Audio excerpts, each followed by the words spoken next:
വീണ്ടും RCB point ടേബിളിൽ ഒന്നാമതാ. 5 കളികളിൽ 8 പോയിന്റോട് പോയിന്റ് ടേബിൾ ഒന്നാമത്. ഇന്ദസാൽ കപ്പ് ഒന്നാമതെന്ന് പറഞ്ഞാ അതായത് ഇന്ന് വിഷയമായിരുന്നു കേട്ടാ. അപ്പൊ എല്ലാവർക്കും വിഷയത്ത് കഴിഞ്ഞിട്ട് കൊടുത്തിട്ടാ. അതേമാതിരി ജാതി പടക്കം പൊട്ടിക്കൽ തന്നെയായിരുന്നു. അതായത് Tim David, Shepherd, Patidar, Jitesh Sharma, പിന്നെ നോക്കിയാ നമ്മുടെ കിങ് കോഹ്ലി വേറെ ലെവല് പെട്ടാന്ന് പറഞ്ഞ ഈ ജാതി പെട.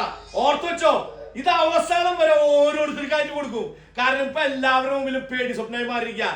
കഴിഞ്ഞ കളി കഴിഞ്ഞപ്പോ അയ്യോ വിരാട് കോഹ്ലി തുഴഞ്ഞ് അമ്പടിച്ചെന്ന് പറഞ്ഞു. ഇന്ന് അടിച്ചു കണ്ടില്ലേ അടി എന്ന് പറഞ്ഞ 49 വേറെ ലെവൽ 33 കൊണ്ട് 49 ഓറഞ്ച് ക്യാപ്പാ വിരാട് കോഹ്ലി ഏട്ടൻ വെച്ചാണത്. കോഹ്ലി ഏട്ടൻ നമ്മുടെ വേറെ ലെവൽ ഇട്ടാ. അതേമാതിരി ഓൾറൗണ്ട് പെർഫോമൻസ് ആയിരുന്നു. ബോളിംഗ് സൈഡും വേറെ ലെവലിലായിരുന്നു കേട്ടോ. ഭുവനേശ്വർ കുമാർ, റസിക് സലാം എന്തുട്ടാ ബോളിംഗ് അവന്റെ ഇഷ്ടാ അവൻ. അതേമാതിരി ഹേസൽവുഡ് തിരിച്ചു വന്നിട്ട് വേറെ ലെവല്. അത് നോക്കി എറിഞ്ഞൊതുക്കി അടിച്ചൊതുക്കി എന്ന് വേണം പറയാൻ. RCB ഓരോ നോക്കിയ ഫ്രാഞ്ചൈസി ഇപ്പൊ പേടി സ്വപ്നയിക്ക. നമ്മുടെ കിങ് കോഹ്ലി 19ാമത്തെ വർഷ RCB കൊണ്ട് നടക്കുന്നുണ്ടാ. RCB ഉയര്. അപ്പൊ ഒന്നും നോക്കണ്ട, ഇന്ദസാൽ കപ്പ് നമ്മത് വിരിയട്ടങ്ങട് പൂക്കാവടെ.